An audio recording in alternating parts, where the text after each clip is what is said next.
Keons, one of the 9 bishops of Dema, associated with the lyric Choke on Smoke from heavydirtysoul.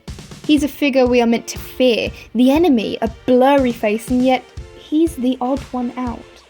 With the release of the Outside music video, we've been left with a lot of questions about a lot of different aspects of the Trench universe. Keons and his role in Dema seems to be one that we must unpick. To answer what Keons' role is and his fate, we first need to answer what makes him stand out from the rest of the bishops in the first place. The most obvious key factor that highlights his difference from other bishops is Clancy's own account of him. Keons embodied the spirit of this dedication. Of Dema's 9 bishops, Keons was revered as unwavering and forthright, possessing the ability to achieve focus that was rare for most on our region. We all admired him and felt honoured to be inhabitants in his region. While we had heard legion of the ruthlessness of other bishops, Keons possessed a stoic demeanour unlike anyone I had ever met, and we were all proud to serve. Here it describes the attitudes of the bishops in Dema alongside the relationship the citizens have with the Niners in turn. Keons is specifically described as a bishop who is not ruthless but honest and dedicated. The fact that he is also put in opposition to the characteristic of ruthlessness paints him as a kind and merciful individual, which, I don't know about you, is a very weird way to describe a guy who is meant to endorse people dying whilst also killing some himself in the background. Keons is also deemed unlike anyone Clancy had ever met, signifying that he is not like the other bishops. Keons' approach to his citizens is different, and it's quite obvious. He creates a connection with the people he rules over. He genuinely cares for them and wishes to see them thrive rather than scold them and punish them for failure. Now, you could argue that Clancy is under the influence of the very obvious propaganda machine that Dema is clearly running.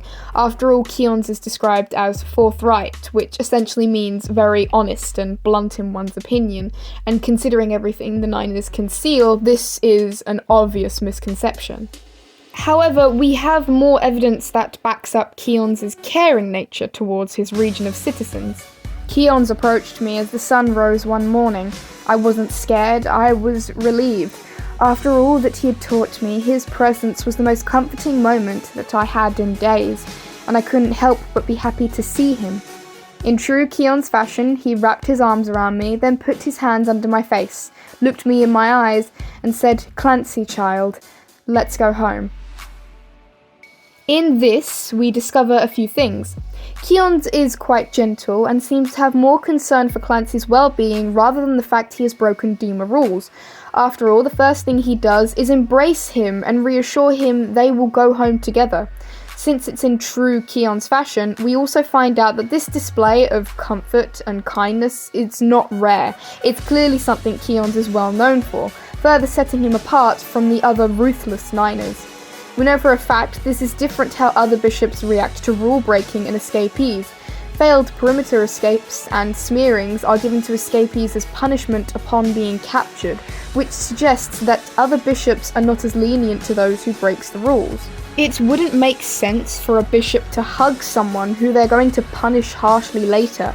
Lisden and Sakava in the Sai livestream are quite threatening to those who try to escape, warning that they will recapture those who run and that there is no chance of freedom. Finally, the biggest indicator that Keons is different from other bishops in terms of approaches to rule breaking is the blatant difference between his gentle attempt to take Clancy back to Dema and Nico's forceful hunting, paralysing and dragging of Tyler. In short, it seems that Keons puts his citizens first and not the rules. The other piece of information we find out is that Keons had clearly taught Clancy something. However, Clancy opposes this lesson by feeling comforted and relieved at the sight of his bishop. We often see in music videos that the bishops tend to separate themselves from citizens.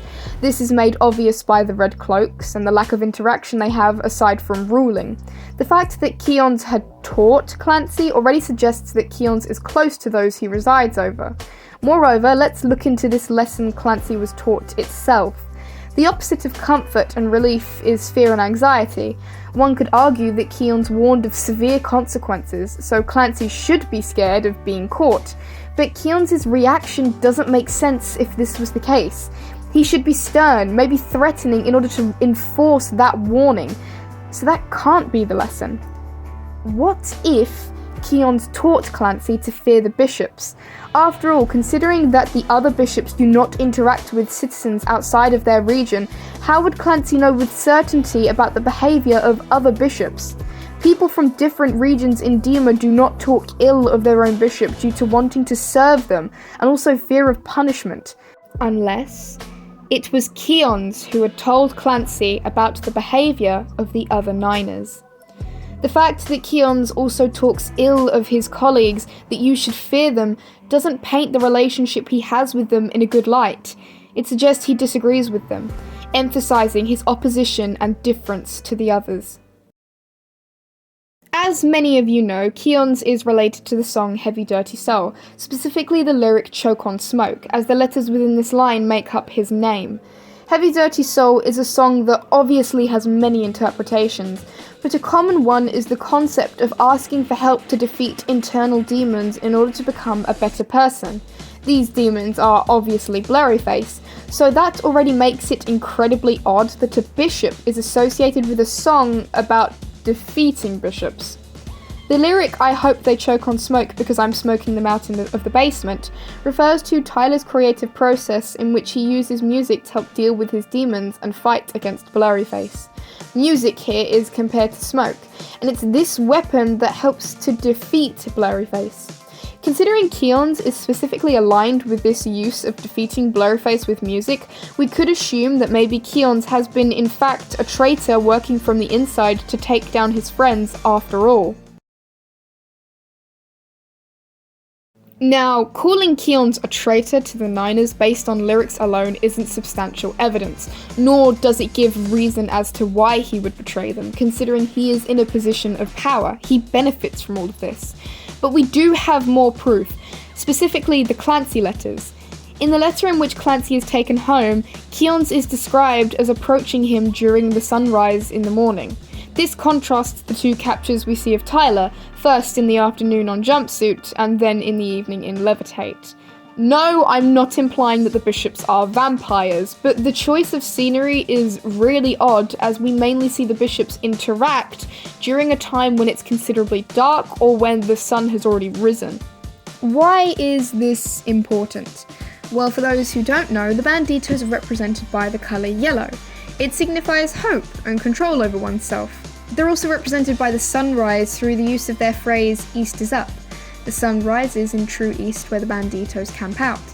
As a result, the imagery of sunrise in relation to Keons is indicative of the fact that Keons is most likely aligned and allied with the Banditos, whereas it's clear that the other bishop prefer to attack in darkness, darkness being symbolic of the bishops. Let's also take a look at another one of the Clancy letters called Psychokinesis. It seems to be more of a secret note passed around to transmit information undetected. We can tell this via the messy sketching and short handwriting that, at times, is abbreviated and vague. This writing style was useful as, if the note was found by the bishops, they wouldn't be able to trace it back to the initial author. Now let's look into some deeper details. The writer of the note definitely isn't Clancy, as comparing the way the letter Y is written, they're completely different, so that rules him out as the author. The author of the note is actually Josh if we compare the writing from the I Am Banditos Spotify game, but there are a few things that are considerably odd. First of all, how would Josh know about a ritual taking place? In the outside music video, we can see that the ritual is taking place inside of a building with no civilians around to witness. It's not a public event. Moreover, the diagram of the ritual would also be unknown to Josh as, again, the ritual is private. You can't have people find out that you're using their bodies as flesh puppets now, can you? So how would Josh know about what is happening, when the ritual takes place, how to intercept it, and to seize Keons of all people? At the corner of the note is a printed symbol, Dema, the sacred municipality of violists. This print is always seen on Dema documents, notably the official map of both Dema and Trench. The fact that this insignia is found on maps, areas that have been charted and verified by official bodies before being put out into circulation for people, shows that it is an organisation in Dema that owns and issues these maps, marking their notes officially with this seal. And who is the only organisation in Dema? The Niners. So that means the note, the diagram on the ritual, and general information on the ritual has to have been sent to the leader of Banditos by a bishop. And who better than the traitor, Keons? There is also the use of Keons possessing Trash the Dragon, the metaphorical embodiment of Tyler's imagination. Trash's illustration on the front cover of the Psy album actually garnered recognition with another drawing. This design is actually linked to the Dragon of Deception in The Fairy Queen by Edmund Spencer. This was confirmed by the album design artist, Brandon Reich. Keons possesses a dragon that symbolises in the Psy universe imagination and externally deception. Not only does this basically tell us that Keons acted to deceive the bishops, but it furthers the choke on smoke metaphor that Keons is linked to. He is the imagination and music that smokes out the bishops. It's also important to note that, in later Clancy letters, it's established that Keons oversaw the production of Psy. Tyler wrote the songs, yes, but he didn't design the album in Dema. That was the bishops. What if Keons put the dragon symbol on there as a sign that he would possess the dragon in the Saturday music video in order to free the boys? It would act as a signal to the Banditos, so they knew when to wait opposite the cliffs of Voldsoy, due to the album being televised everywhere. Trash may have been Tyler's imagination, but he was also a message created by Keons. So, let's review. Keons is known for being kind and merciful, seems to actively care for his citizens while showing no regard for the rules or punishing those who break them, warns his citizens about other bishops, has a close relationship with some citizens, is heavily tied in with the Banditos through the use of sun imagery, alongside being paired to the healing power of music through the lyrics of Choke on Smoke alongside Trash the Dragon. It's implied that he is also sending information to the Banditos. As a result, we can conclude that Keons is against Dema, setting out his role in the storyline. Keons' role is that of a traitor. By caring for his citizens and wanting to help them, he's actively betraying the mantra of the Niners. Keons is a traitor to the bishops.